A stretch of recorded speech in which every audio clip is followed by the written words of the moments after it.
des comptes moo nekk le projet phare bu nga xamante ne si ils sont en train de le réussir quand même parce que buñ jëlee Farba tëj ko ci kaso bi Tahirou Sarr aussi ñu gis ni Farba nekkoon na demande boo xamante ni si les militants Pastef et sympathisants partisans doon nañ ko saako yàgg Lat Diop aussi ñu gis le premier ministre bi nekk ci kujje gi takk woon ko ci loolu noonu et aussi ñu gis ñu ci ay tànk Mansour Faye ak ñeneen dignitaires de l'APR te loolu nekkoon na des réclamations yoo xamante ne si ñeen ci askan wi ñu ngi ko doon sàkku est-ce que tamit ñoom ñoo bëgg li leen di defal wala ñoo bëgg di leen divertir.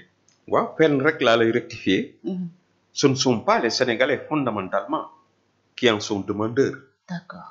Mais c'est une partie des Sénégalais. D'accord. Et quelle est cette partie des Sénégalais aujourd'hui qui est demandeur, qui est dans cette rengaine haineuse de règlement de compte, nga xam ni orienté vers des personnes yoo xam ni ciblées, yoo xam ni gis nañ leen dualité bi amoon seen diggante ak ñoom seeni leader, maanaam jongante yi amoon ci seen diggante, ñu gis ko ñu tànn leen. lu jiitu lii yëpp di am ñu gis menaces yi nga xam ni ñoom ci seen bopp seeni kilifa menacé woon nañu ko doomu aadama yooyu nga xam ni ñi ngi bokk ci langu APR boobu. Mais ce ne sont pas là, c'est pas l'ensemble des Sénégalais. C'est le Sénégalais les Sénégalais qui sont avec le Pastef. Et pas tous, mais les derniers Mohicans, ceux qui restent de Pastef. Aujourd'hui, Pastef, la nomenclatura de Pastef a besoin de donner des gages à ceux qui restent, le menu fretin de l'ensemble du comment dirais-je, des membres et sympathisants de Pastef. D'accord. ñi nga xam ne ñoo des parce que ñu bari dem nañu. Pastef. Mais la preuve li pour te dire naa la ci jox man lu ma wax rek dama koy firnde. Vas-y. diggante élection présidentielle. ak élection législative. Il y a un gap de 400 000 voix, presque 500 000 voix. yoo xam ne dañ ko ñàkk. C'est absolument clair. C'est scientifique.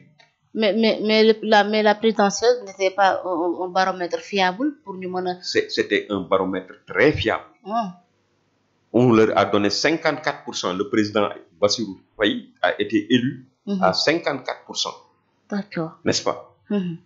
Les gens qui ont élu normalement le président à 54%, si nous avons législative quelques mois après, renouveler cette confiance, nous avons dans toutes les élections du monde.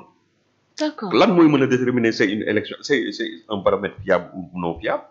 C'est le constat que les gens ont fait. D'accord. Madame Tektal. Moi, ceux qui incarnaient véritablement les propagandistes et les agitateurs du système oligarchique et populiste de Pastef qu'on avait vu sur le plan international à travers les médias sociaux, s'autoproclamer même comme étant des actionnaires majoritaires dans le dispositif de Pastef. Qui ont porté la communication de Pastef, qui ont pu convaincre beaucoup de monde, qui ont fait lever des foules à travers leur live, etc. Donc, qui ont leur importance. Je n'en veux pour preuve que Ousseynou Seck, qui était en France, déggati nga ko. Non. Akhenaton. Voilà. Ok. Si tu prends un Mollah Morgun, le rôle qu'il a joué dans cette tiyak bu metti boobu. Aujourd'hui, il est dans le regret. Si tu prends la Fatou Fatou comment? Sant bi laay fàtte. Mais sénégalais yëpp xam hein? Fatou Dansokho. Donc voilà, Dansou. Hein? Oui. Cette dame, elle a joué un rôle dans même les attaques, la démystification, le jeu de démystification de nos autorités religieuses. En les insultant, couvrant d'injures, n'est-ce pas? En montrant que le pouvoir, les autorités religieuses étaient en complicité avec le pouvoir en place. De le désacraliser, n'est-ce pas? Quand tu prends un Kais Fof, qui a aussi joué un rôle déterminant dans la propagande de Pastef et dans la communication de Pastef, tous ont tourné le dos au Pastef. D'accord. Aujourd'hui parmi ces gens nga xam ne xoolal ay le Baye Fall là qu'on voyait pas le Baye Fall yàlla ma Baye Fall yi baal leen ma parce que xam naa ne du sax Baye Fall ah oui mooy celui qui mettait am rasta yi te de takk drapeau Sénégal bi damay fàtte sax turam am na nu ñu koy wooyee xaw ma biiri xaw ma lan je ne sais pas son nom voilà ben les Sénégalais pourront l'identifier mooy borom saaga yu ñaaw yi ñooñu d'accord ñëpp tey boo leen di seet hein Guigui exactement je ne sais pas ce genre de nom là tous ces gens nga xam ne ñoo nekkoon ci toile bi infesté ko saaga yu ñaaw yu nekk wax yu ñaaw yu nekk conviction gëm Pastef bi ñu gëmoon Pastef ñoo ñëpp tey ils ont tourné le dos au Pastef d'accord donc il ne leur reste maintenant que celui qui est aux États-Unis le maître chanteur qui aujourd'hui dont le seul objectif pour lui c'est d'être le consul du Sénégal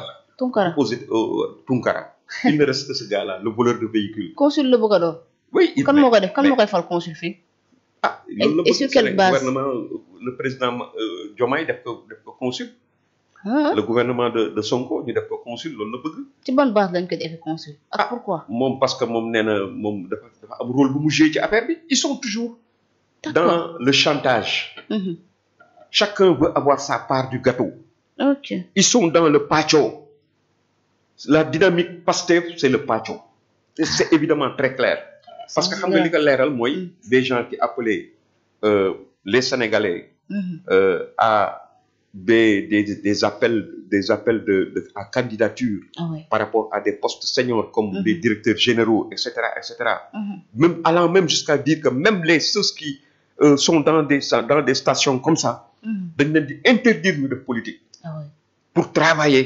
exclusivement pour le Sénégal aujourd'hui on a vu la suite tu as vu les présidents de conseil d'administration